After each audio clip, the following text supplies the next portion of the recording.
motret, jadi belum ada daftar pustaka. Jadi kalau kita membuat pendahuluan, kemarin Ibu sudah memberikan panduan, pilih salah satu tokoh ataupun tafsir ataupun terjemah, mangga tafsir atau terjemah. Kemudian pilih salah satu tema. Nah, yang Ibu pilih sekarang ini adalah dinamika penerjemahan Al-Quran dari masa ke masa, misalkan ya. Jadi Ibu akan meneliti bagaimanakah pergeseran penerjemahan khusus untuk penerjemahan yang dikeluarkan oleh Departemen Agama. Tetapi kalau misalkan Ibu mampu, misalkan akan menambahkan dengan mufasir-mufasir lain, misalkan Al-Amin ya, kemudian Hasan. Jadi nanti melihat pergeseran penerjemahan dari masa lalu zaman Orde Lama atau pra kemerdekaan atau pasca kemerdekaan setelah kemerdekaan. Ini penting untuk melihat nuansa keindonesiaan zaman dulu dan sekarang gitu ya. Coba kita lihat dalam dalam pendahuluan ya, Ibu harusnya nulisnya ini adalah introduction. Bentar.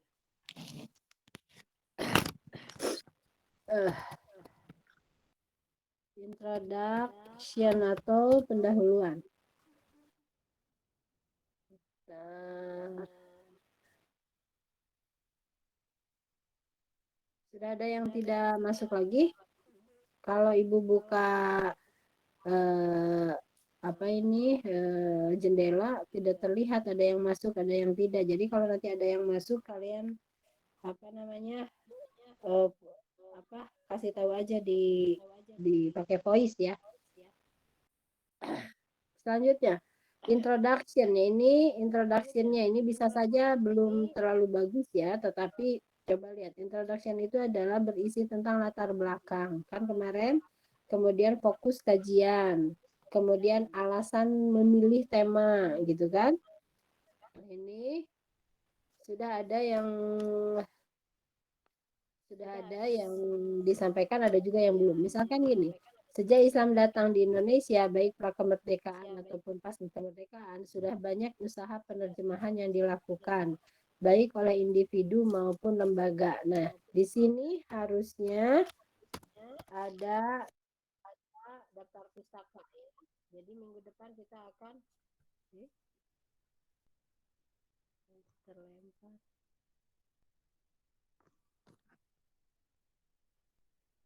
Halo? Tes? Terlempar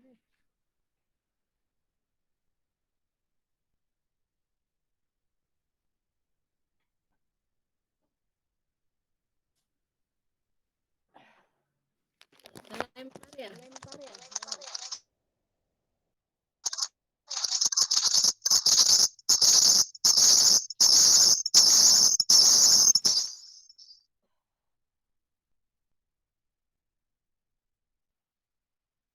Ada feedback nggak? Sempat ada Bu, mantul Bu. Barusan ya? Jadi barusan laptopnya terlalu dekat ya ini nanti. Kalau segini kedengaran enggak?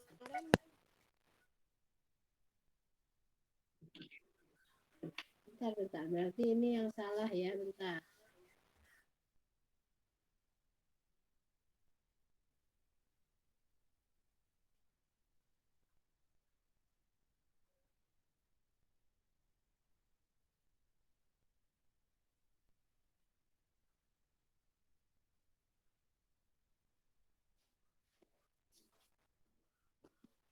Ini siapa?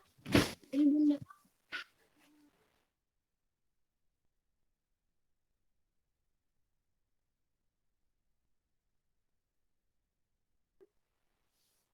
Jadi Bunda speakernya itu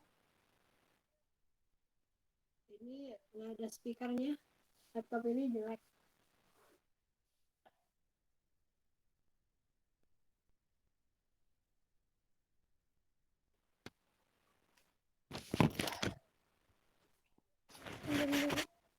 Mau diapain pinjam-pinjam? Ini kita ini.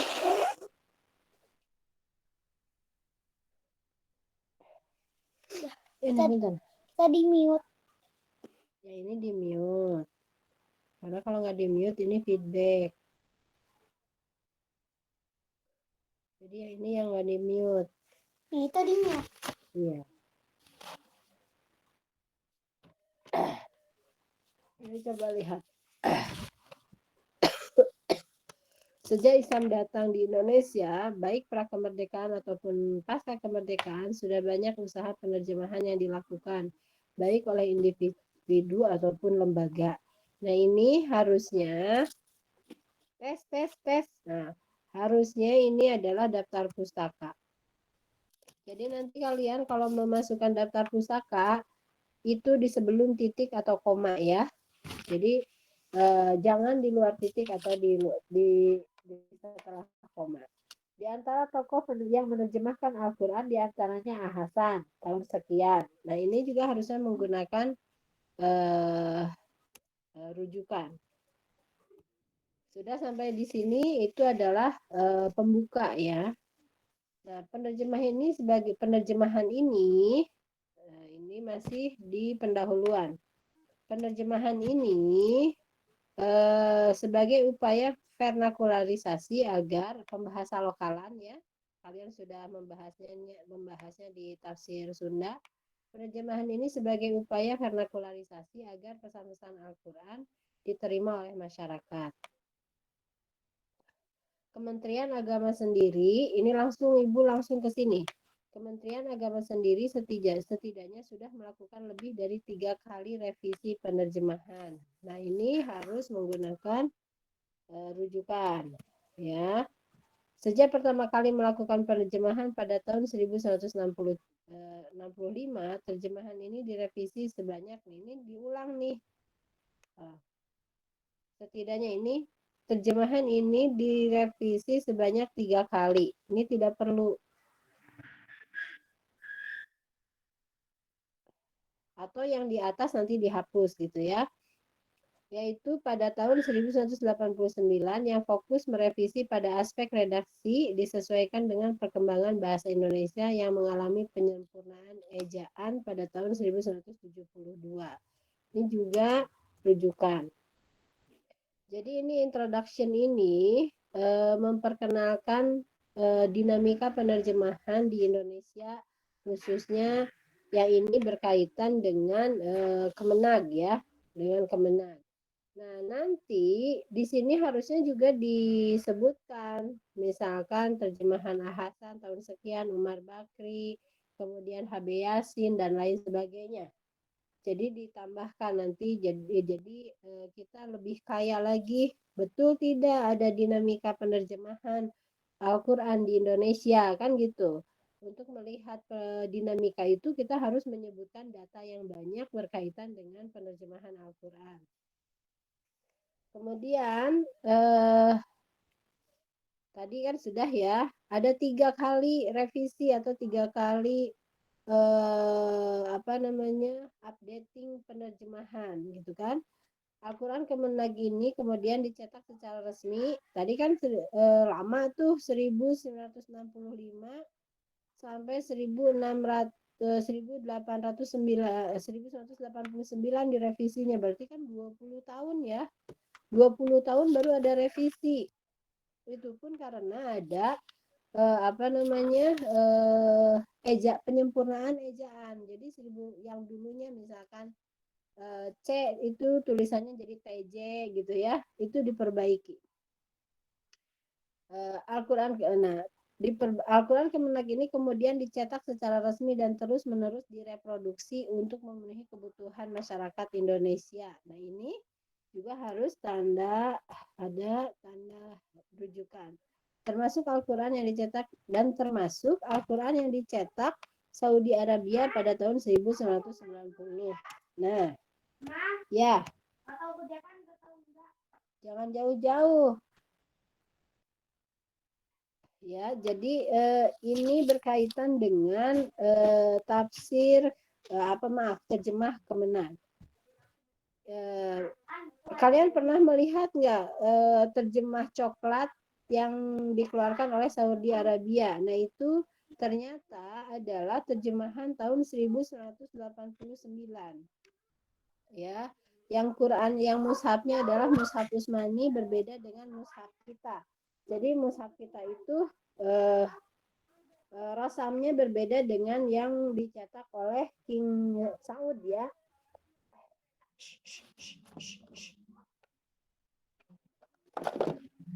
Selanjutnya,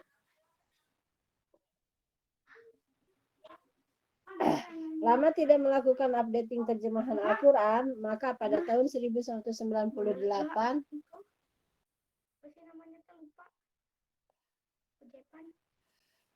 ada Dewi, masa kejepan? Nggak apa-apa ikut. Ya boleh aja, hati-hati di jalan. Tapi telepon dulu Jepannya takut lagi ngapain. Gak bisa, tuh bunda lagi kuliah. HP-nya dipakai nggak? Iya dipakai.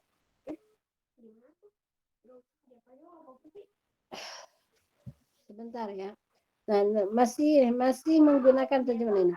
Lama tidak melakukan updating terjemah Al-Quran, maka pada tahun 1998 dilakukan revisi penerjemahan secara menyeluruh dan rampung pada tahun 2002. Nah, ini juga harus menggunakan rujukan. Revisi ketiga dilakukan pada rentang tahun 2016 sampai 2019. Updating penerjemahan ini menjadi program prioritas Kementerian Agama pada masa ini. Revisi dilakukan dengan mempertimbangkan masukan masyarakat. Baik, nah terus di pendahuluan juga ada alasan pemilihan terjemah Kemenag ini karena terjemah ini selain resmi dikeluarkan oleh pemerintah, tentu saja banyak digunakan oleh masyarakat Indonesia. Nah, ini harus ada data nih. Datanya apa? Datanya adalah harus ada jurnal ataupun riset orang lain. Betul tidak masyarakat Indonesia lebih banyak menggunakan terjemah Kemenag ya? Pertanyaannya adalah apakah ada pergeseran penerjemahan dari hasil revisi yang pertama hingga yang terakhir? Bagaimanakah validasi penerjemahan tersebut? Boleh. Pakai sepeda ya. Hati-hati pakai masker, Dedek.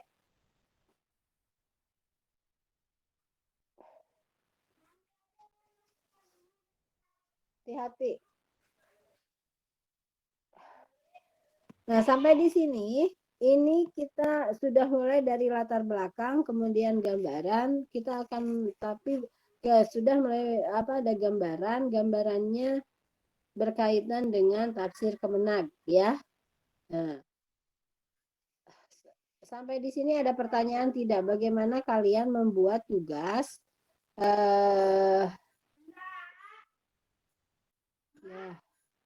Ya, tuh jangan ganggu terus. Kenapa?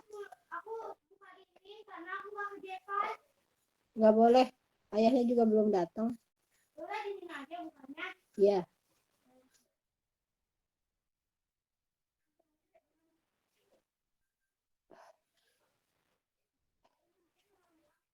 Sampai di sini ada pertanyaan tidak?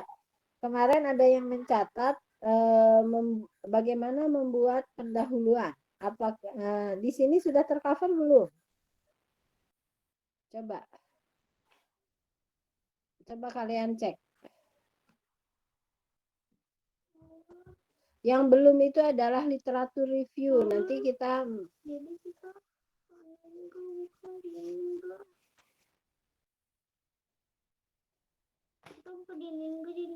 tunggu ayah aja pulang.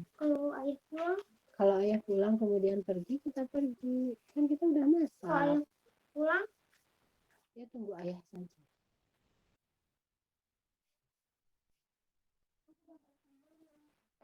Ada pertanyaan nggak sampai di sini? Halo, Muhammad Albab sudah buat belum pendahuluannya?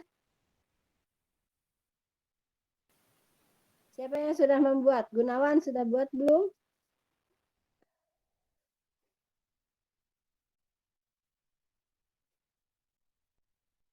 Albab, coba dari samakan dengan yang punya Albab itu. Apa perbedaannya? Tadi ya gini dulu. Apa yang Ibu sampaikan barusan? Mailina Kamaliah. Apa yang Ibu sampaikan barusan?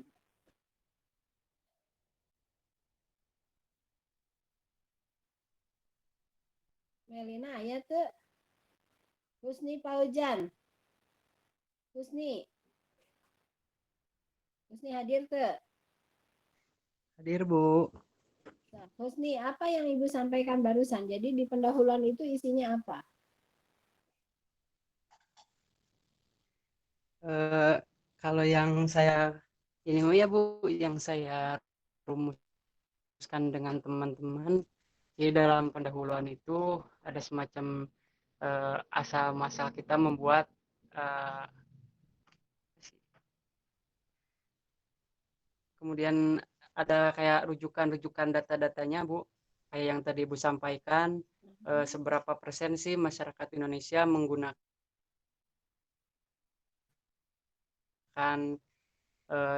tafsir dari Kemenag. Jadi ada semacam yang seperti itu Bu. Baik. Ibu uh, uh, Ibu ingin menyampaikan apa yang ada di dalam pendahuluan. Biasanya di pendahuluan itu adalah gambaran ya, gambaran yang akan kita bicarakan. Ibu baru menggambarkan pergeseran penerjemahan, belum berbicara tentang terjemah. Apa itu terjemah, gitu kan? Terjemah itu kan ada yang tafsiriyah, uh, ada yang leksikal, misalkan itu kan itu nanti didiskusi panjang ya di bawahnya. Nah, sekarang baru menyampaikan apa yang akan kita bahas. Jadi di dalam pendahuluan itu kita akan fokus ke tema. Satu, menjelaskan tema apa itu. Kalau Ibu berarti apa itu terjemah. Kemudian yang kedua, objek kajiannya yaitu tafsir Kemenag misalkan. Nah, kalian juga menulis seperti itu. Kemudian setelah kita menggambarkan fokus yang akan kita bahas, gitu kan, kita akan menjelaskan kenapa memilih A. Kalau Ibu kenapa memilih terjemah Kemenag? Ibu menyebutkan bahwa tafsir Kemenag, terjemah Kemenag banyak digunakan oleh masyarakat, kemudian resmi dikeluarkan oleh pemerintahan, gitu kan. Sebetulnya banyak lagi alasannya, nanti harus dicek ke literatur jurnal ya berkaitan dengan tafsir atau terjemah Kemenag. Selanjutnya ada rumusan masalah di situ. Jadi apa yang akan diteliti atau ditanyakan dalam literatur kita, gitu ya. Jadi ada 3 poin. Yang pertama objek kajian, 2 tema yaitu tokoh dan objeknya, objek yang akan dibahas kalau Ibu terjemah. Yang kedua, seberapa penting yang akan kita teliti. Yang ketiga, rumusan masalah. Seberapa penting itu maksudnya ke latar belakang ataupun argumen kenapa memilih tema tersebut. Siapa yang sudah? Fauzan sudah artikelnya. Kalau sudah presentasikan di sini. Apa yang akan ditelitinya? Iya Bu, saya satu kelompok sama Gunawan Bu, sama Ayo Gunawan, sok Gunawan boleh. Ibu hentikan dulu presentasinya ya, sok.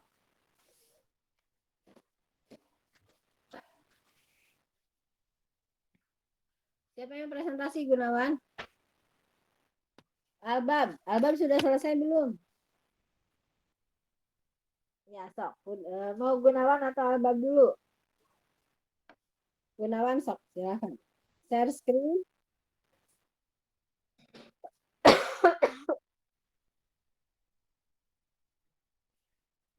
Gunawan pakai laptop, buka dulu itu filenya, kemudian di bawah ada presentasikan sekarang di bawah sebelah kanan ya.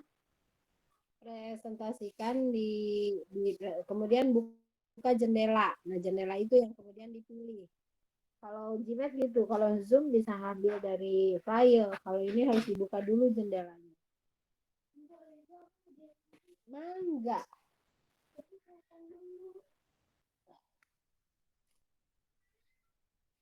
Telepon dulu ke siapa? Telepon.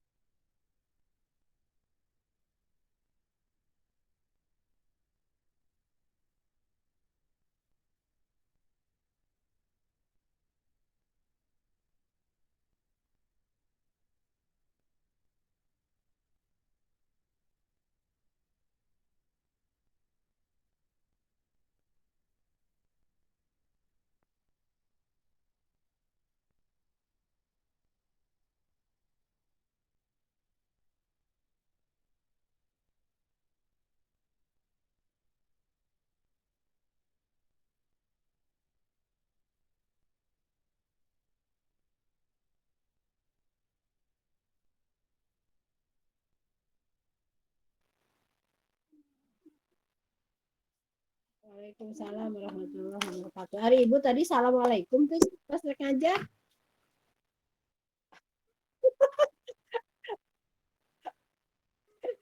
Ibu Salam Ibu. Pabaliut ku ye ku pilek. Tok.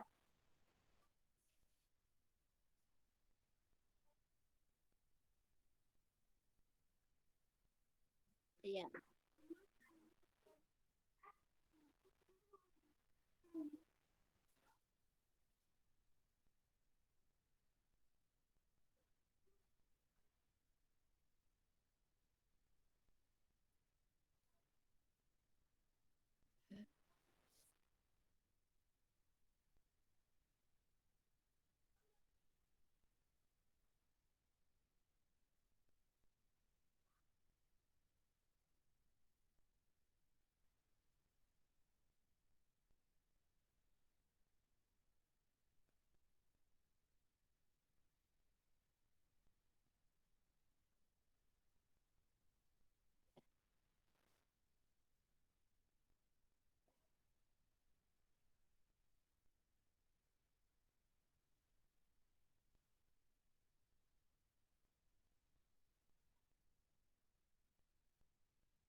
Gunawan, maaf dipotong ya.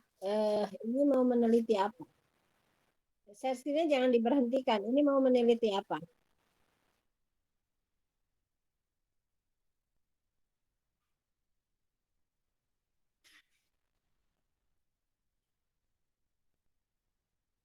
Lansia. Lansia. Kenapa meneliti surat Al-Fatihah? Kenapa memilih tafsir surat Al-Fatihah?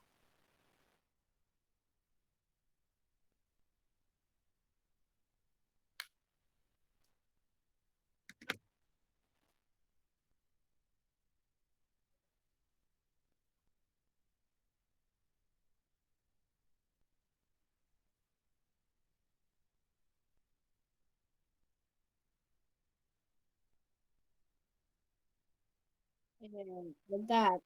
Itu manfaatnya apa? Apa bedanya surat Al-Fatihah yang disampaikan Kiai Sanusi dengan eh, tafsir yang lain?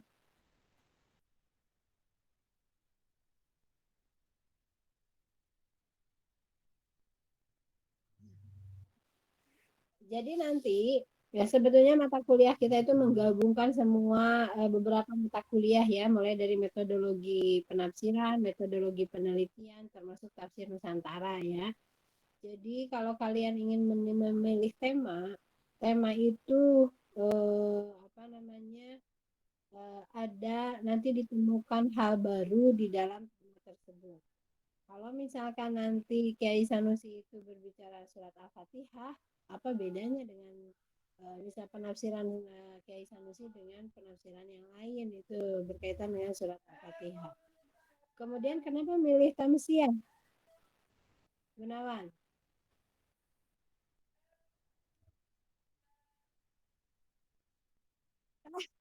Oh, jangan begitu, harus ditemukan kenapa tamsiah.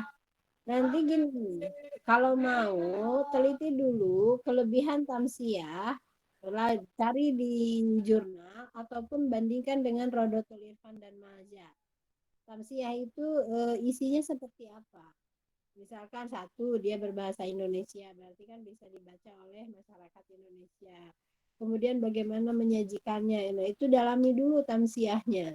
Itu ada di ibu fotokopi waktu di jurusan itu, ibu fotokopi itu tamsiah. Tapi di rumah tidak ada tamsiah, ada di jurusan. Jadi apa?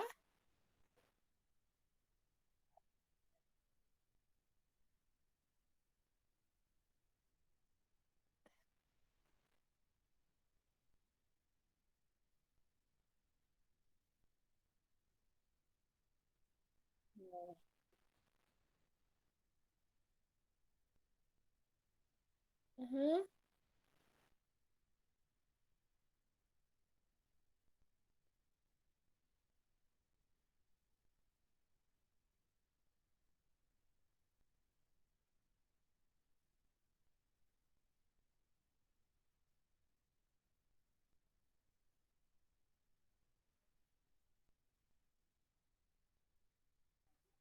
Maja di Maja diterbitkan tahun berapa?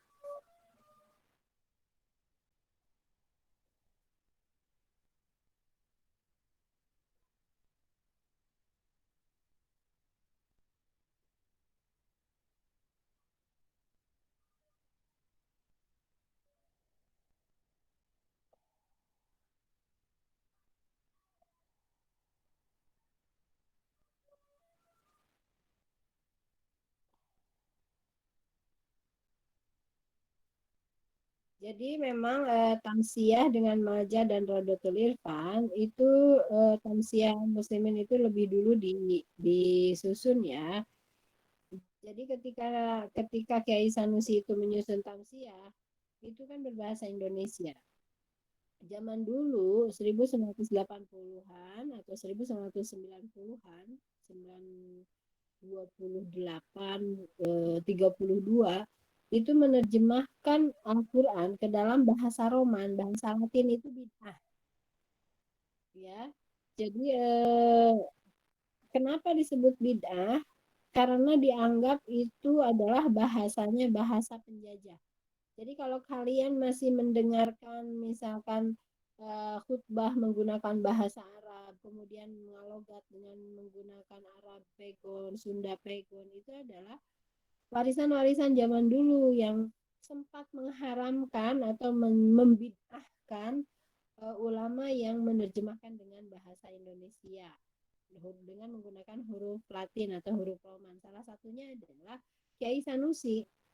Jadi Kiai Sanusi itu pernah dianggap bid'ah itu oleh ulama-ulama se-Jawa Barat, se-Bandung lah ya, Bandung Sebunderen atau Sukabumi.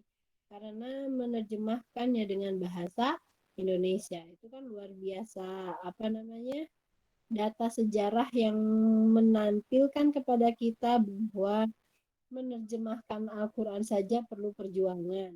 Bukan taken for granted, diterima apa adanya seperti mengubah telapak tangan. Jadi Kiai Sanusi itu memperjuangkan bagaimana Al-Quran itu bisa sampai tujuannya kepada masyarakat. Salah satunya yaitu diterbitkan berkala di pengajian seperti Majah Tolibin, kemudian seperti Tamsiah Al-Muslimin. Tamsiah ya. Nah itu, nah Gunawan, yang Maja tahun berapa? Ketemu nggak? Ibu lupa ya. Iya, iya nanti dimasukin ya Maja tahun. Tapi begini, Maja.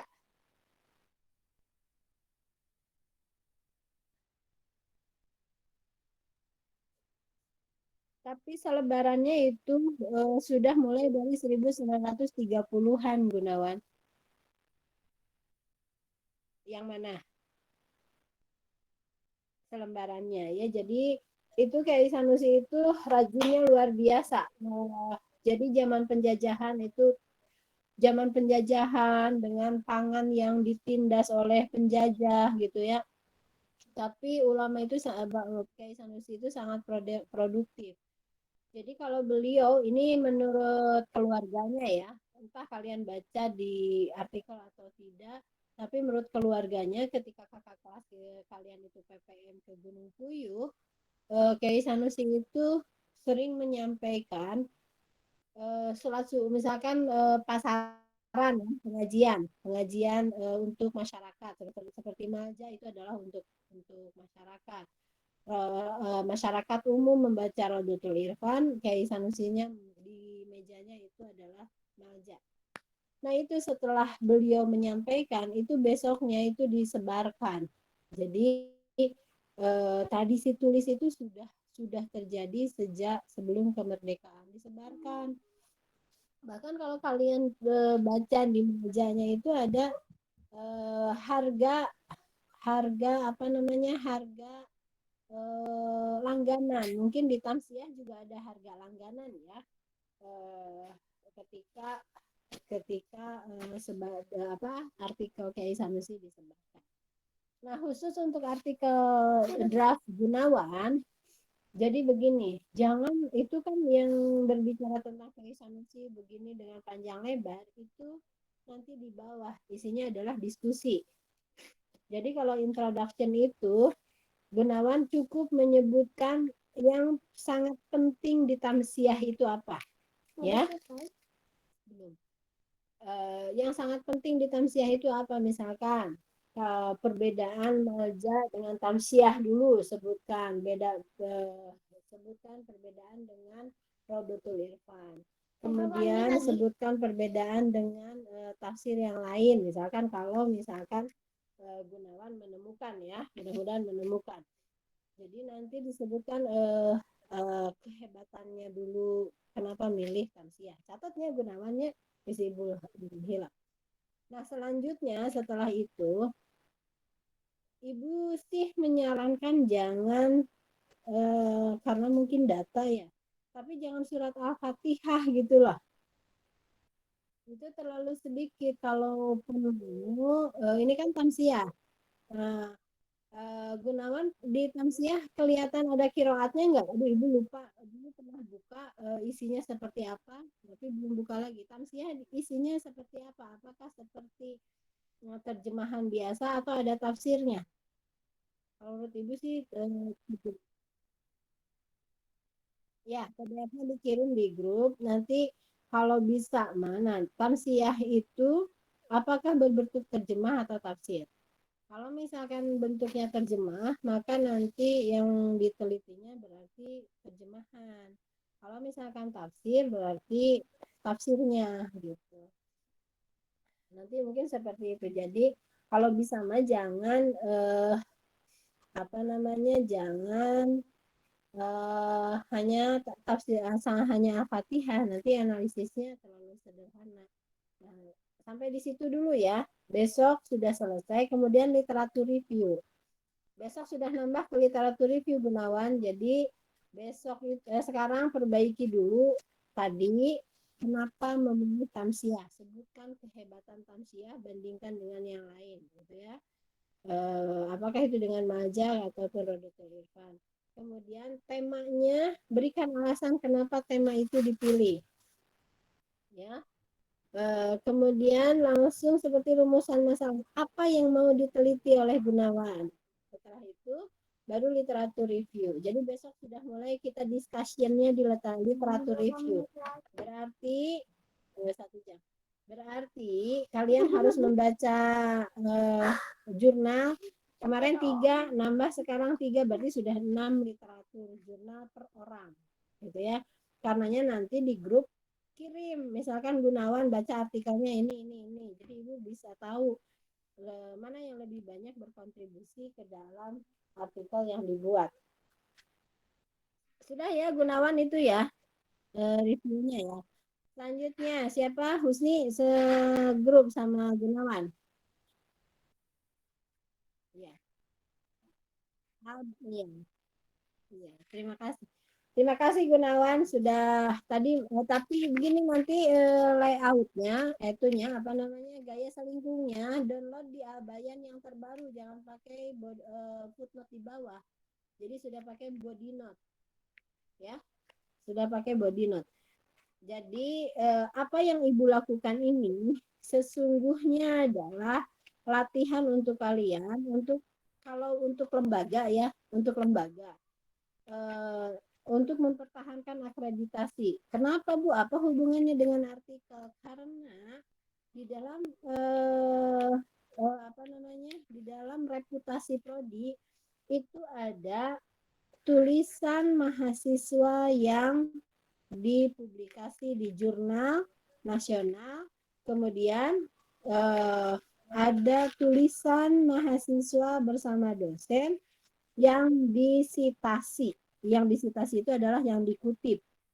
Jadi kalau misalkan tulisan kalian nanti itu diupload di jurnal, kemudian diterima di jurnal, kemudian disitasi, kalian sudah memberikan jariah akademik kepada lembaga ini, gitu ya. Kalau untuk kalian tentu itu adalah menjadi latihan, setidaknya jangka pendeknya latihan untuk apa namanya nanti menyelesaikan skripsi. Kalau secara jangka pendek ya, kalau misalkan untuk jangka panjangnya kalian latihan menulis. Karena tentu saja dari kalian pasti ada, insya Allah ada yang S2, mungkin jadi ada peneliti, jadi profesor, jadi sudah latihan sejak dini berkaitan dengan cara menulis. Jadi Gunawan tadi ingat-ingat yang Ibu sampaikan ya.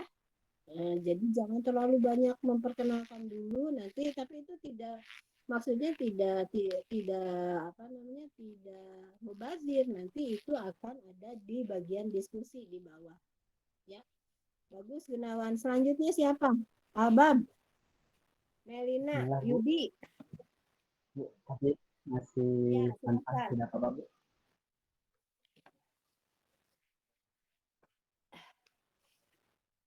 PJ-nya siapa ya? Itu nanti PJ-nya bikin berita acara yang presentasi siapa? Emang enggak. Siapa yang bertanya? Gunawan. Silahkan.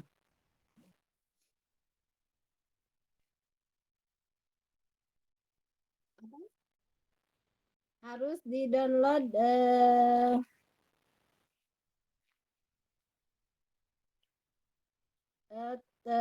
apa namanya This call is now being recorded.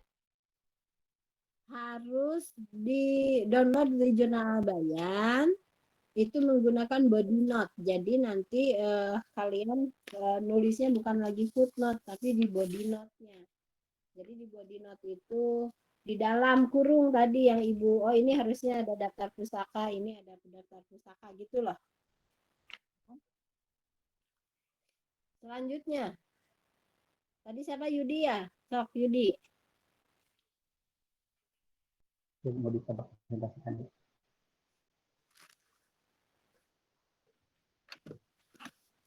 Di share screen Yudi.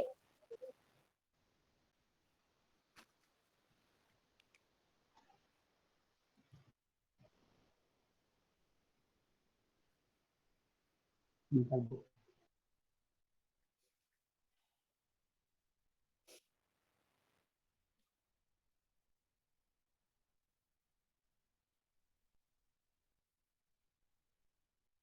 Yudi temanya apa? Objek yang dikajinya siapa dan apa? Objek yang dikajinya Bu, Ahasan Bu, Al-Furqan. Al-Furqan, Ahasan. Ya Bu, Oke. berkenaan dengan huruf muqatta'ahnya Bu. Jadi kalau alasan utamanya mungkin ini jadi Ahasan itu nafsirkannya lumayan ini gitu. Ya, itu Keluar share screen. dari bantu sama Bu. Ya. Ibu ingin tahu kenapa memilih huruf muqatta'ah? Yang paling mencolok menurut Yudi Bu di tafsir ini berkenaan dengan huruf muqatta'ahnya Bu. Jadi keluar dari penafsiran yang ini kan kalau kebanyakan para ulama itu tidak menafsirkannya. Iya, coba Ibu ingin dengar dulu seperti apa, karena kalau ini terlalu kecil, Diba bisa diperbesar, Diba.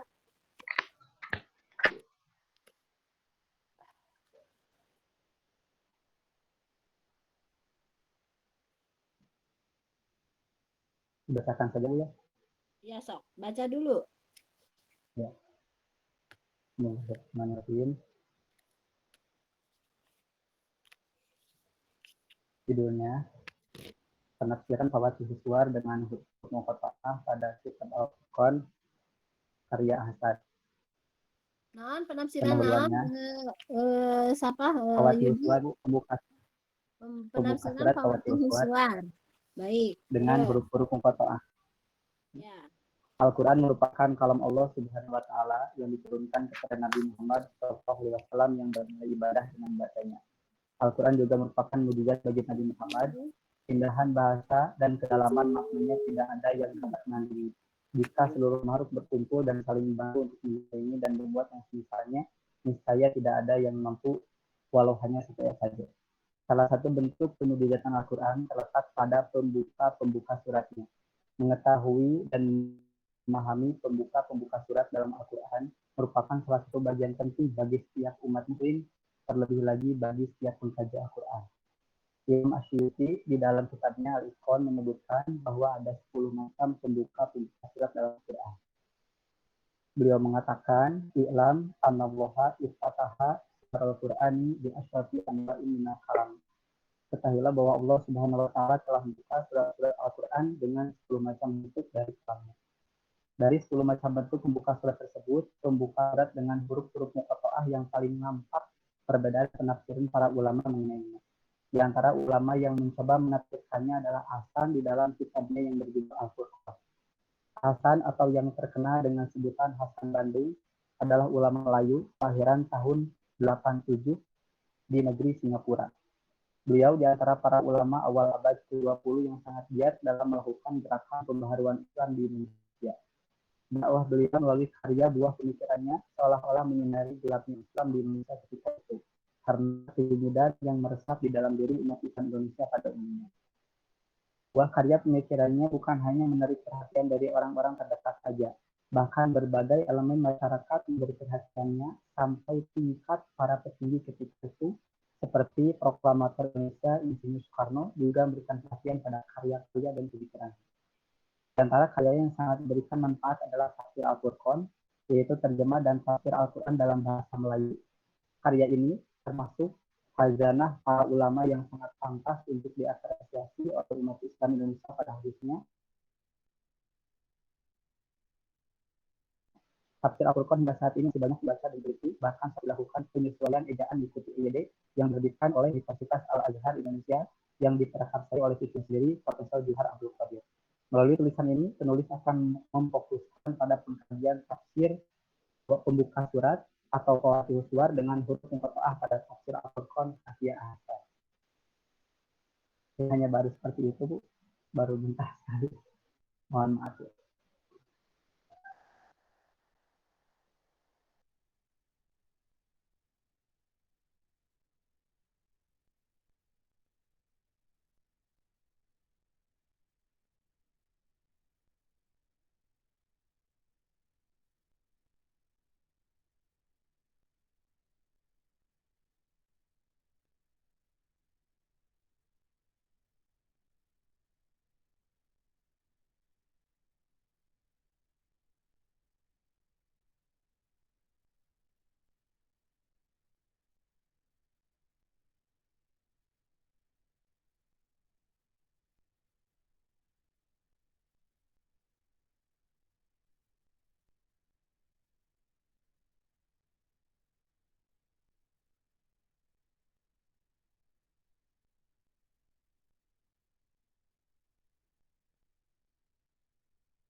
Telepon ayah.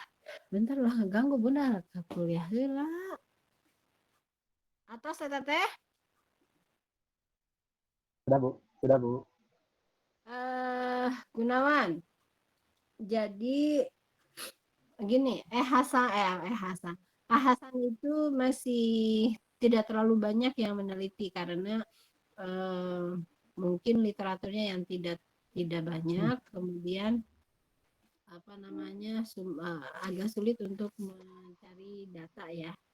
Tetapi bisa saja diteliti. Cuman kenapa huruf muqatta'ah? Kenapa pilihannya huruf muqatta'ah? Ya, Bu, alasannya pertama, intinya ini yang paling mencolok gitu, Bu. Contoh seperti surat Yasin, beliau menafsirkannya ya insan. Terus seperti Toha, beliau menafsirkannya Tohir, Hadim, seperti itu, Bu. Jadi mungkin itu keluar dari jumhur ulama yang biasanya tidak menafsirkan ayat-ayat di Toha. Kita tahu akan termasuk ke dalam tokoh Rokabi di Indonesia itu, Bu, ya, yang menyuruhkan agar kembali pada aturan dan asli. Artinya di dalam penafsirannya pun beliau memiliki argumen yang kuat. Tapi kalau di sini dilihat di dalam tafsirnya, beliau tidak menunjukkan sumber referensi namanya gitu. Jadi mudah-mudahan kalau kita diteliti dicari perbandingannya di dalam tafsir-tafsir yang lain bisa ada gambarannya seperti itu. Untuk muqatta'ah. Manfaatnya apa? Yang paling pertama mungkin sebagai yang paling utama tambahan ilmu bagi kita, menjadi yang kedua pasti itu memiliki maksud yang ada nilai bermanfaatnya juga mungkin. Kalau sudah mencari perbandingan mungkin seperti ada tafsir ayat Quran gitu, Bu. Dan berdasarkan penjelasannya kalau huruf muqatta'ah itu tujuannya disandi untuk memberikan peringatan. Gini. Jadi kalau kalau kita meneliti tes kedengaran? Ya, langsung ke ayah. Cari AA. Jadi kalau kita melihat seperti ini, kalau untuk artikel nanti ataupun untuk skripsi nanti kalian harus memikirkan bukan hanya objek itu jadi bahan kajian. Jadi apakah yang dikaji itu bermanfaat atau tidak? Tadi itu yang Gunawan teh apa ya? Ibu lupa tadi yang barusan teh. Gunawan tadi yang riset Gunawan apa ya? Enggak. Oh, Al-Fatihah itu juga nanti diperbaiki ya. Kemudian nanti Yudi untuk kelompok ini Diba Yudi jadi gini harus kenapa Hasan itu kan sebetulnya pendiri Persis ya. Kalau bisa mah nanti Yudi bisa meneliti ajaran-ajaran yang membedakan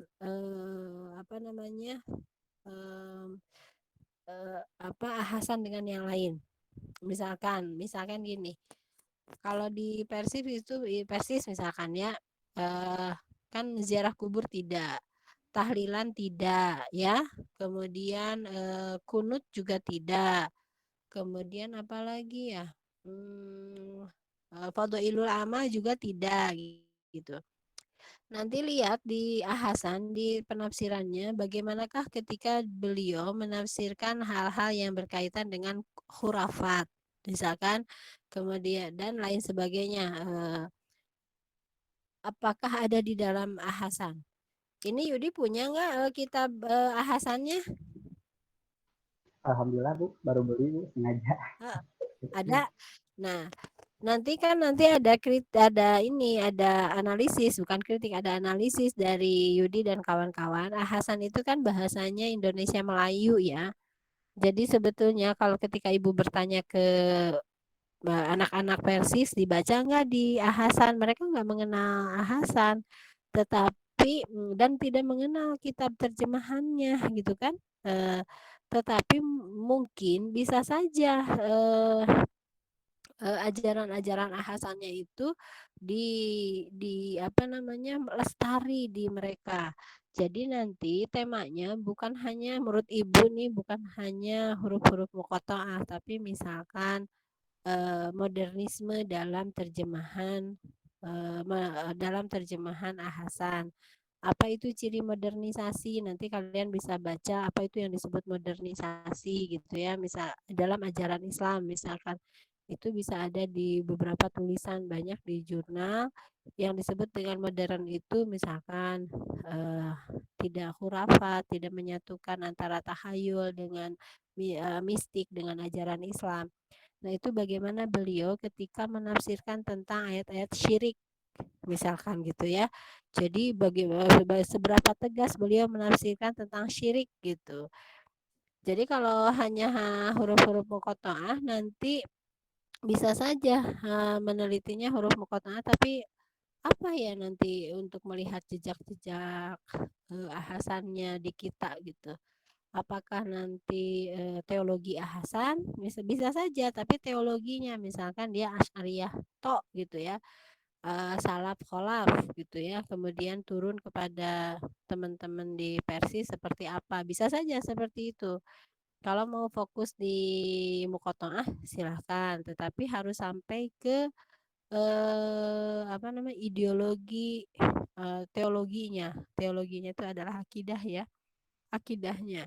Hanya pertanyaannya untuk apa gitu, untuk meneliti itu gitu kan, meneliti hanya huruf muqatta'ah. Kalau kita bandingkan, kalau kita meneliti syiriknya itu lebih misalkan modernisme di dalam terjemah ahasan itu lebih bagus dibanding huruf muqatta'ah gitu. Jadi Yudi, Diba, coba lihat dulu ayat-ayatnya ya. Huruf muqatta'ah itu kan tidak banyak ya. Boleh huruf muqatta'ah dulu supaya kalian fokus. Boleh. Nanti kita kembangkan ke namanya bagaimana beliau menafsirkan karakteristik pemahaman ahasannya seperti apa. Gitu ya. Cuman tadi sudah mulai fokus ya, sudah mulai fokus apa itu huruf muqatta'ah, tetapi sebutkan alasan mengapa memilih huruf muqatta'ah. Ya. Tapi Ibu mah lebih cenderung tadi sih, nanti dikembangkan lah ya kalau sudah fokus ke huruf muqatta'ah silahkan. Ya, asal datanya lengkap. Nanti kalau berjalan misalkan datanya tidak memenuhi, bisa ditambah ke ayat-ayat yang berkaitan dengan syirik, musyrik untuk melihat seberapa modernisnya ahasan. Gitu. Memang ahasan bukan orang Indonesia, ya. Jadi dia bisa pendatang ke Bandung itu, ke sini itu. Jadi bahasa yang di dalam kitabnya ahasan itu menjadi agak sulit dibaca oleh kita. Gitu ya Yudi, terima kasih. Siapa lagi selain Gunawan? Kita sampai 5:30 ya. Jelita udah belum? Sudah, Ibu. Sok, Jelita, temanya apa kelompok Jelita? Lokalitas tafsir Nusantara dalam tafsir Al-Azhar. Wow, itu lokalitas itu banyak ya. Itu coba kalau kalian searching di Google Cendekia itu tentang lokalitas siapa Al-Azhar itu banyak. Tetapi silahkan asal jangan terpaku ke literatur. Jadi begini, nanti kelompok Jelita akan memfokuskan lokalitasnya di mana gitu ya. Silahkan, itu bagus juga. Coba share screen Jelita. Iya, Bu. Ayah si kayak arulin kajetan katingali ayah kadia terus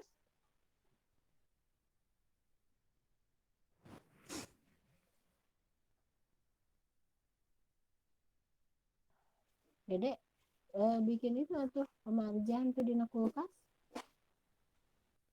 yang jeruk nggak mau nggak pecah. Mana ini teh Jelita lagi berusaha membagi ini nggak layar? Iya, Ibu, sama Yola. Oh ya, Silahkan. Ari Yola teh tafsir Nusantara ya? Iya Ibu sebentar.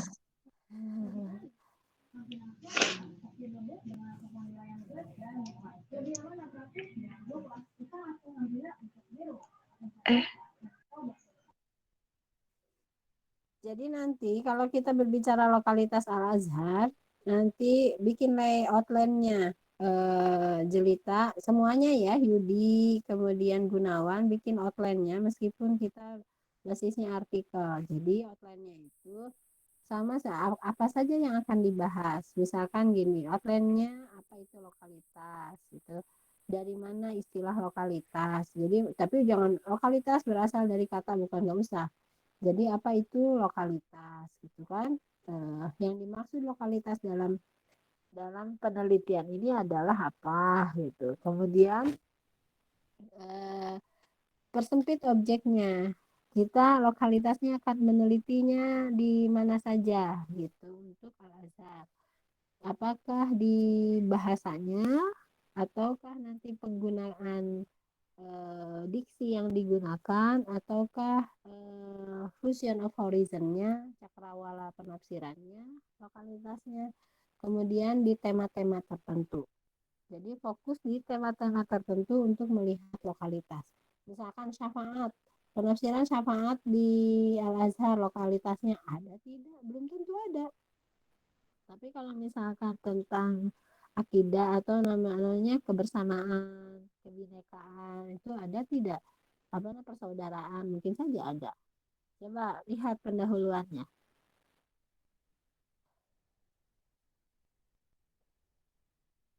Itu terus Aos dari masa ke masa. Udah ada apa belum? Udah ada belum, Bu? Tadi ada, sekarang hilang. Nah, ini ada nih. Dibacakan aja, Ibu. Ya, dibacakan sok. Baik, bismillahirrahmanirrahim. Pendahuluan dari lokalitas tafsir Nusantara dalam tafsir Al-Azhar. Dari masa ke masa, aktivitas menafsirkan Al-Quran melahirkan beragam corak yang bervariasi. Beberapa di antaranya menggunakan pendekatan fikih karena sang mufasir memiliki kecenderungan dalam ilmu fikih. Beberapa lainnya menggunakan pendekatan teologis karena sang mufasir memiliki kecenderungan dalam ilmu kalam, dan lain sebagainya. Begitupun dengan para mufasir di Indonesia. Menurut Zayadi A. 2018, bahwa kajian terhadap kitab-kitab tafsir Nusantara dilakukan untuk memahami makna Al-Quran melalui beberapa kitab tafsir, khususnya tafsir-tafsir karya mufasir Nusantara, mengingat bahwa tidak setiap umat Islam mampu menafsirkan Al-Quran, dan ini menjadi awal pengenalan ajaran-ajaran Islam. Profesor Dr. Haji Abdul Malik Karim Amrullah atau yang dikenal dengan Buya Hamka adalah salah seorang mufasir dari Indonesia. Lahir di Sungai Batang, Tanjung Raya, Agam, Sumatera Barat pada 17 Februari tahun 1908. Dalam Taufik 2015, ia memaparkan bahwa salah satu karakter khas dari Hamka adalah komitmennya yang sangat kuat dalam pendirian. Apabila ada problematika mengenai agama atau negara yang bertentangan dengan norma agama menurut perspektifnya, maka ia akan menjadi oposisi. Hamka melahirkan banyak karya berupa tulisan, baik buku maupun kitab yang beragam. Salah satu karya Hamka yaitu tafsir Al-Quran yang berjudul Al-Azhar. Tafsir ini menggunakan corak laun adabi wa ijtimai, karena jika dilihat dari latar belakang Hamka, bahwa ia adalah seorang sastrawan, sehingga ia berupaya menafsirkan ayat dengan bahasa yang dipahami semua golongan. Bukan hanya di tingkat akademisi atau kalangan ulama saja, menurut Afif Alfiyah ditulis pada tahun 2016. Sejalan dengan hal ini, Munawan 2017 menyebutkan bahwa tafsir Al-Azhar banyak dirujuk oleh para pengkaji Al-Quran karena bahasanya mudah dicerna dan penjelasannya rinci mengikuti perkembangan zaman. Hamka juga merupakan salah seorang ulama terkemuka yang masuk dalam 3 serangkai, yaitu Syekh Muhammad Jamil Jambek dan juga Dr. Haji Abdullah Ahmad yang menjadi pelopor gerakan kaum muda di Minangkabau. Lokalitas tafsir Nusantara karya mufasir-mufasir Nusantara tentu memiliki perbedaan kecenderungan penafsiran pada tiap masanya. Hal ini tidak terlepas dari keadaan sosial masyarakat Nusantara dengan ragam latar budaya dan masa yang berbeda. Meskipun demikian, para mufasir tersebut memiliki kecenderungan lokalitas yang sama. Dalam tafsir Al-Azhar, dapat ditemui lokalitas tafsir Nusantara terhadap ayat-ayat sosial kemasyarakatan, dan berkaitan dengan hal ini bahwa Hamka memiliki komitmen yang sangat kuat terhadap agama dan negara. Maka, kajian terhadap tafsir Nusantara sangat urgen untuk dikaji lebih dalam, terutama tafsir Al-Azhar, yang memuat penafsiran-penafsiran ayat tematik yang bernuansa sosial kemasyarakatan ini. Sekian, Ibu. Tadi kalau Ibu mendengarkan pendahuluan, ini seperti pendahuluan yang ingin meneliti karakteristik tafsir Hamka, bukan lokalitas. Jadi kalau misalkan kalian ingin, kalau menurut Ibu, jika ingin melihat lokalitas, maka yang digambarkan dalam paragraf pertama itu misalkan Indonesia itu kaya dengan mufasir, misalkan ya. Kaya karena jumlah penduduk Indonesia itu yang sangat banyak gitu kan. Apa namanya, mufasir otomatis yang menafsirkan Al-Quran juga sangat banyak dari berbagai daerah. Nanti disebutkan, cari itu di jurnal tafsir apa saja, Al-Ibris di Jawa Tengah misalkan ya, di Jawa gitu ya, kemudian di Sunda apa gitunya, kemudian apa namanya, siapa ini teh, oke, Hamka misalkan di Minangkabau dengan kultur Minangkabau, Hasbi Asidiki dengan kultur apa gitu kan, dan Nurnya disebutkan seperti itu semuanya. Baru itu berbicara tentang lokalitas gitu ya, untuk memosisikan bahwa ada lokalitas loh di dalam Al-Azhar. Tapi yang Ibu barusan itu, kemudian ada data di bawah bahwa Hamka itu kan ahli sastra. Kenapa tidak melihat nanti metode yang digunakannya adalah resepsi sastra. Nah, itu juga berkaitan dengan metodologi penelitian tafsir ya. Jadi sesungguhnya kalau kalian nanti belajar metodologi penelitian tafsir, itu adalah memperkenalkan metode-metode untuk membaca tafsir. Salah satunya adalah resepsi sastra. Itu baca juga Yola, resepsi sastra itu seperti apa. Jadi apa namanya, bukan hanya melihat, kalau berbicara lokalitas, maka kita harus memposisikan, mendeskripsikan bahwa mufasir yang ada di Indonesia itu sangat banyak yang berasal dari kultur yang beragam. Jadi kita bisa menemukan lokalitas dalam tafsir tersebut. Gitu ya di paragraf pertamanya. Jadi bukan bukan apa tadi, coraknya Vicky, bukan. Itu mah seolah nanti judulnya karakteristik tafsir Hamka. Kalau mau meneliti karakteristik tafsir Hamka, di judul atasnya memang seperti itu. Nah, nanti Ibu ingin tanya, objek kajiannya di ayat mana saja ini?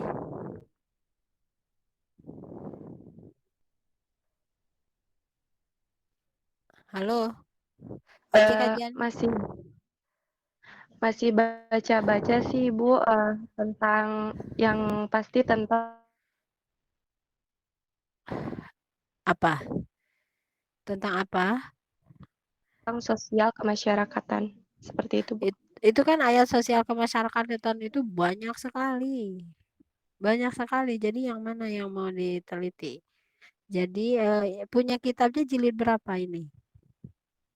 Diba sama Jelita sama siapa lagi? Jelita, Yola, sama Ilzam, Ibu. Ilzam. Ilzamna mana? Hadir tuh Ilzam?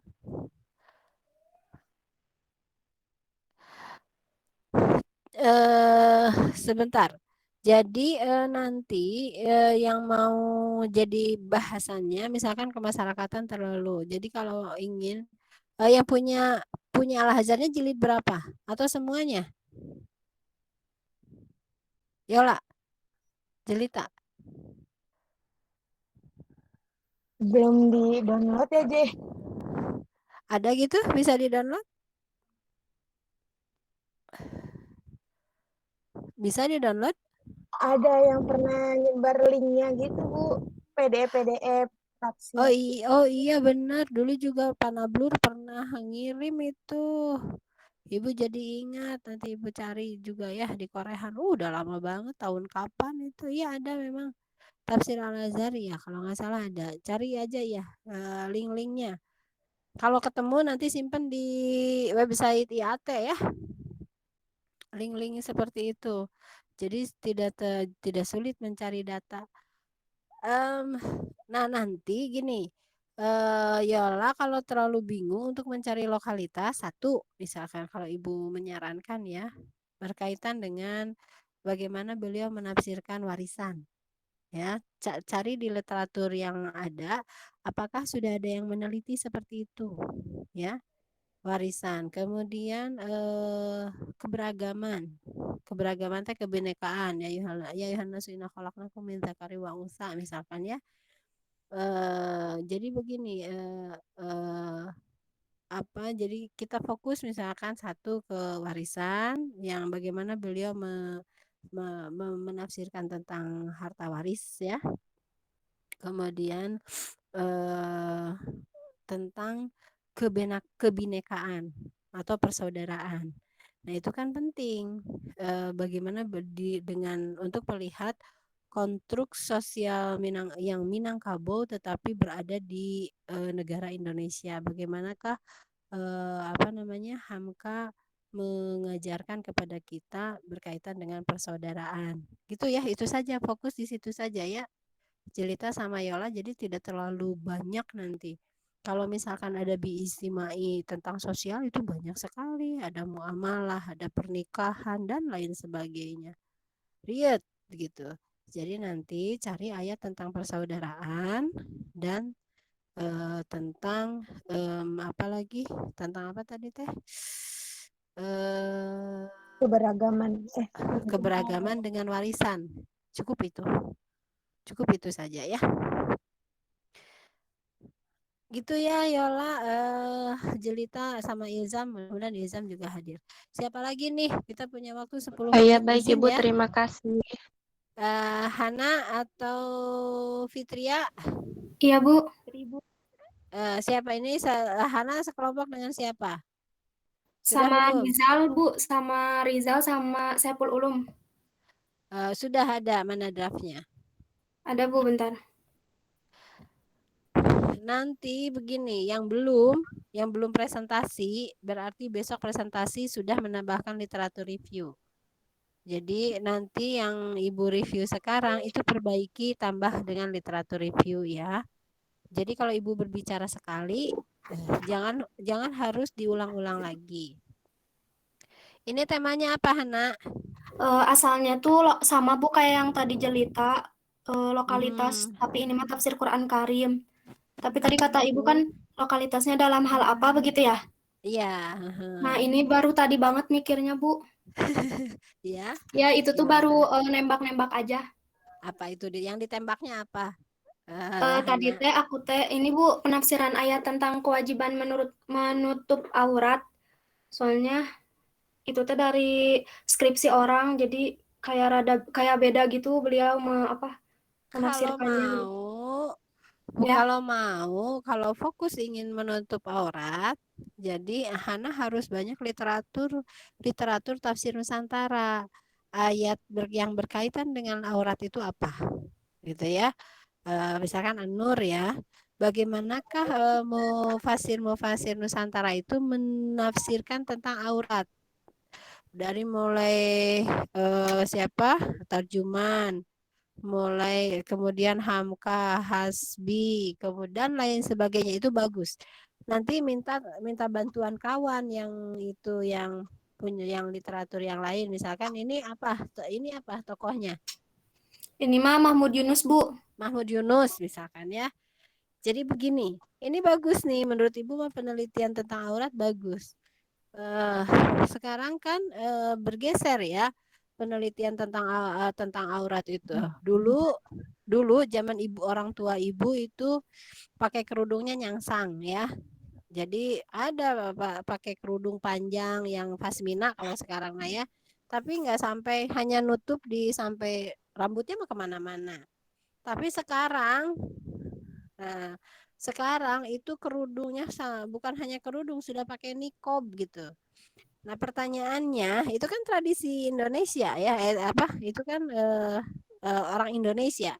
Pertanyaannya, bagaimanakah mufasir-mufasir Nusantara zaman dulu memahami batasan aurat?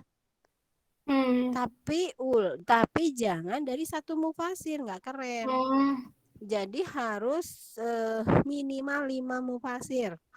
Misalkan yang babonnya nih Al-Azhar, Al-Azhar, Hasbi Asidiki, Al-Misbah itu kan yang babonnya.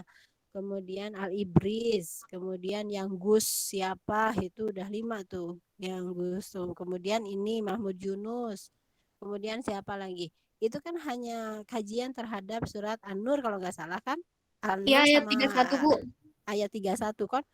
Itu semuanya diteliti bagaimana mereka menafsirkan tentang aurat sampai apakah mereka ada batasan aurat gitu kan? Nah itu keren tuh. Setelah di situ kalian semua punya data itu, ya setelah punya data itu tracer ke ulama klasik. Misalkan Mahmud Yunus dia merujuknya ke siapa? Ke At-Tabari, yang ini Baghawi dan lain sebagainya. Itu akan keren. Itu insya Allah keren. Nanti itu bisa nanti dibagi 2. Nanti kalau misalkan ini jadi skripsi bertiga itu bagi saja. Yang ini aurat Buat banyak yang ya. ngerjain aja, Bu. Yang ngerjainnya misalkan Iya, Bu. berapa orang? Banyak semua. Ya yang ngerjainnya aja. Bagi 2 misalkan yang ini Hasbi Sidiki 3 orang, Hasbi Sidiki, kemudian Al-Azhar 3 tafsir, ini 3 tafsir ditambah tafsir yang belum dikaji gitu kan, ini sudah ada referensinya, bisa saja seperti itu. Bu, itu masuknya studi komparatif atau bukan? Studi komparatif, tetapi nanti judulnya gimana? Kajian studi komparatif, tetapi nanti akan melihat dengan pendekatannya intertekstualitas. Jadi intertekstualitas itu begini. Nanti kalau kita sudah mulai ke metode ya, Ibu akan bahas satu-satu. Jadi kalau kita sekarang kan baru ke pendahuluan. Jadi nanti jadi fokusnya kalau misalkan siapa ini Hana bisa mendapatkan data minimal 5 mufasir berkaitan dengan surat An-Nur, itu bagus. Lanjutkan penelitian ini. Nanti metodenya mah gampang. Metodenya apakah menggunakan konten analisis ataukah studi komparatif atau nanti akan berbicara di intertekstualitas, itu selama datanya sudah ada itu mudah. Gitu ya. Nanti kita pandu sedikit-sedikit bagaimana itu intertekstualitas. Intertekstualitas itu adalah memiliki persepsi atau memiliki teorinya begini. Setiap teks itu tidak berdiri sendiri ya. Setiap teks itu pasti berkelindan atau berkaitan dengan teks-teks yang lain. Ketika Mahmud Yunus menafsirkan batasan aurat, apa itu disebut dengan aurat, itu pasti merujuk siapa. Gitu tuh Hana. Misalkan Hana bagian ngetres saya melacak ke At-Tabari, baca At-Tabarinya surat An-Nur. Kemudian teman Hana siapa Fitri siapa teman Hana Rijal misalkan mengetres ke tafsir Anu gitu. Nah itu nanti bisa metodenya adalah intertekstualitas. Jadi sebuah teks itu tidak berdiri sendiri, pasti berkaitan dengan teks-teks yang lainnya. Bahkan dengan tafsir-tafsir Nusantara yang lain. Misalkan Mahmud Yunus itu merujuk ke tafsir Nusantara yang lain gitu. Itu bagus ya untuk memetakan bagaimana jadi nanti coba Ibu ingin dengar dulu pendahuluannya. Oke. Pendahuluannya teh mungkin ada berbeda sama yang lain, Bu. Yang aku teh sedikit soalnya aku teh nggak masalah, yang penting benar sok kumaha. Ya. Indonesia memiliki kebudayaan lokal yang beragam, tercermin dalam keberagaman agama, suku, dan bahasa. Lokalitas menjadi ruang yang kaya akan percakapan dan perdebatan di dalamnya. Lokalitas ini berpengaruh terhadap suatu agama. Salah satu pengaruhnya bagi agama Islam di Indonesia yaitu munculnya istilah tafsir pribumi, yaitu tafsir yang dibuat oleh ulama Nusantara, seperti tafsir Quran Karim, tafsir Al-Furqan, tafsir Malja' Talibin, Tamsiyah Muslimin. Penafsirannya tidak hanya sebatas menyampaikan maksud dari suatu ayat, namun berusaha memasukkan unsur budaya lokal ke dalam penafsiran. Mungkin segitu ya. Langsung aku mau masuk ke sejumlah penelitian terdahulu, Bu. Berarti udah literatur review ya? Ya. Jadi begini, nanti di pendahuluan, kalau ini berbicara tentang aurat, cari literatur yang berkaitan dengan aurat. Lokalitas simpan dulu ya, lokalitasnya simpan dulu. Nanti mah, jadi kita akan melihat bagaimanakah penafsiran berkaitan dengan aurat dalam tafsir Nusantara, kan gitu ya. Cuman kalau nanti minta bantuan kawan, jadi kalau kuliah sama ibu jangan semuanya akan nilainya akan baik selama kita bekerja sama ya. Jadi nanti bisa saja Hana minta ke Yola data. Yola tadi teh surat apa tokohnya siapa? Yola Hamka, tadi Bu. Hamka misalkan. Hana minta ke Yola surat An-Nur bagaimana penafsiran Hamka gitu ya. Kemudian minta ke Albab ya surat An-Nur yang berkaitan dengan siapa? Albab tadi apa? Albab Tamsiyah misalkan ya gitu. Misalkan ya, nanti minta saja surat An-Nur di capture bagaimana mereka menafsirkan. Jadi datanya dibantu oleh kawan, nggak masalah itu. Nah, jadi nanti di pendahuluan di paragraf pertama Yola Hana bisa menyampaikan pergeseran menutup aurat di Indonesia. Mudah-mudahan sudah ada risetnya ataupun sejarahnya ya. Jadi sudah nanti pertanyaan di bawahnya bagaimanakah mufasir Indonesia gitu ya menjelaskan batasan-batasan aurat gitu kan, dan sampai di situ aja cukup dulu pertanyaannya. Nanti kalau mau menggunakan metode intertekstualitas nanti ada pertanyaan berikutnya, rujukan yang digunakan oleh mufasir Indonesia itu kemana saja sehingga menemukan batasannya seperti A, B, C, D misalkan gitu ya. Gitu. Hana. Ya, Ibu mau nanya, berarti kalau misalkan Ya, boleh. tetap dipakai lokalitas atau langsung penafsiran ayat tentang kewajiban menutup aurat ini? Lokalitas simpan dulu, tapi mungkin saja nanti ada penafsiran yang maknanya memuat lokalitas. Misalkan gini, kan kalau di Arab menutup auratnya pakai jubah ya. Ya. Pakai jubah gitu kan. Kalau di kita kan tidak pakai jubah, bisa saja pakai kebaya gitu ya. Tapi kan kebayanya menutup sampai mana kan itu, mungkin ada penafsiran yang seperti itu atau bagaimana gitu ya. Ibu juga belum tahu bagaimana beliau menafsirkan. Tapi lokalitas simpan dulu. Bisa jadi nanti ada lokalitas penafsirannya yang dicatat, yang kemudian ditekankan oleh mufasir itu. Tapi nanti teori lokalitasnya jangan dulu dicari. Biarkan saja dulu, tapi semuanya bukan hanya untuk Hana, tapi untuk Yola dan Jelita Gunawan, kemudian Diba dan Albab dan kawan-kawan gitu ya. Nah, langsung itu mencari data. Datanya jangan apakah ada lokalitas atau tidak. Jadi nanti nyambung apa yang kita baca itu. Datanya bisa sebagian, bisa semuanya dulu. Yang namanya itu adalah penelitian pendahuluan. Jadi baca dulu surat An-Nurnya, bagaimana ulama-ulama atau mufasir Nusantara menafsirkan tentang berkaitan dengan qiraat. Jangan lupa nutup aurat. Nanti jangan lupa di paragraf pertama itu atau paragraf pertama dan kedua itu, atau kedua bukan dan pertama atau kedua, Hana menyebutkan pergeseran menutup aurat ya. Cari di jurnal. Pergeseran menutup aurat, cari di jurnal. Nah, nanti pertanyaannya bagaimanakah mufasir Indonesia gitu ya menafsirkan tentang aurat gitu. Jadi kalian akan melacak nanti secara tidak langsung. Penelitian berikutnya adalah siapa sih yang ngajarin nikob? Apakah ada di dalam tafsir Nusantara? Kan gitu nanti teh. Ternyata tidak ada. Jadi nanti kalian akan mengecek dari mana sih nikob itu. Kalau ibu nih ada kakak kelas yang meneliti. Ya pun ternyata ada kakak kelas kalian yang meneliti ternyata nikob itu salah satunya karena kita sering bergaul dengan Habib-Habib yang syarifahnya itu menggunakan nikob. Jadi orang nurutan pakai nikob gitu kan.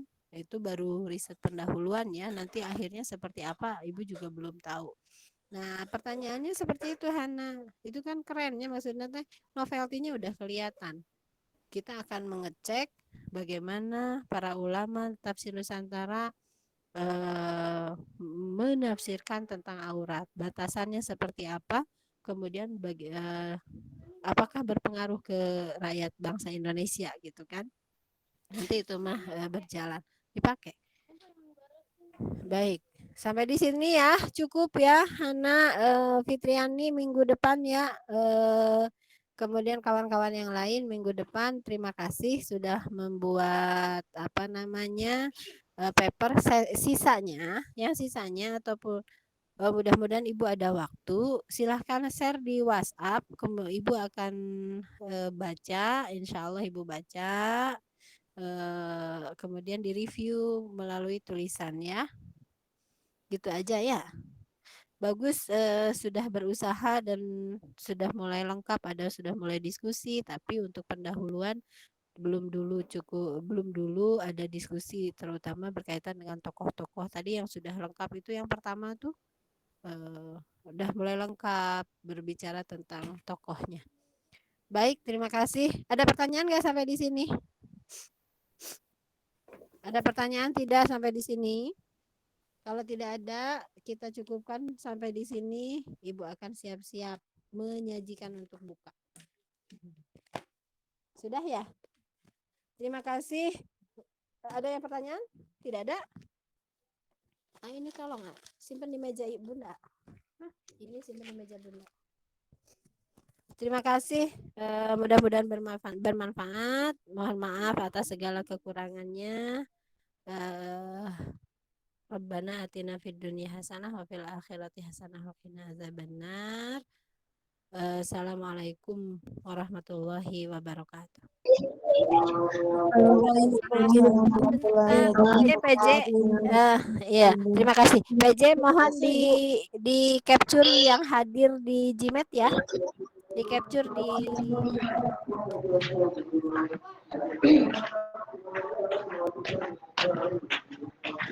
capture dulu, jangan dulu nih.